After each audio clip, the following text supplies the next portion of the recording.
what about English? Because that's a big concern for a lot of parents to go into international kindergartens or schools in a different country where English is not the first language. So what is your experience here? Because, well, they were born in the US and it was probably a valid concern, like to just keep the level of English. Yeah, that was our concern too. How to keep the English proficiency enough that they can attend primary school in the US later when we move back there.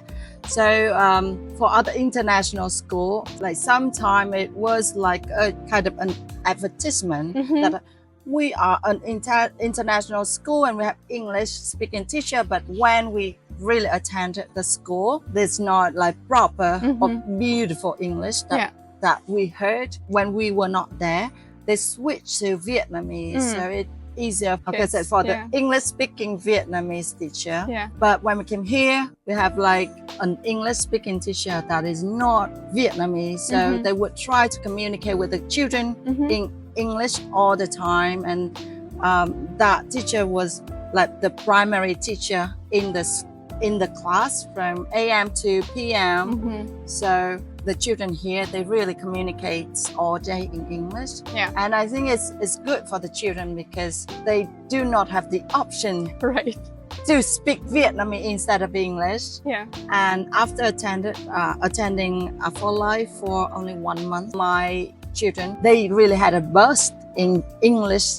And we try to get to speak Vietnamese at home. So he is really bilingual. I have the same experience. Like we came here and the first thing I noticed, like kids they were very curious, like, who are you? And they started speaking English with me and I was like, oh, well, that's a good sign. And now the same experience with my son. At home, I think we speak like 80% of English because he just wouldn't switch. He speaks Russian because it's his first language with his dad. But with me, it's like always English because he also hears me speak English when I work. And I just noticed like how much better it is. And like everything he brings from school, like his papers with math and like writing, like, you know how to like multiply now? Like what? How? So it's super cool. I'm really happy with like the level of education.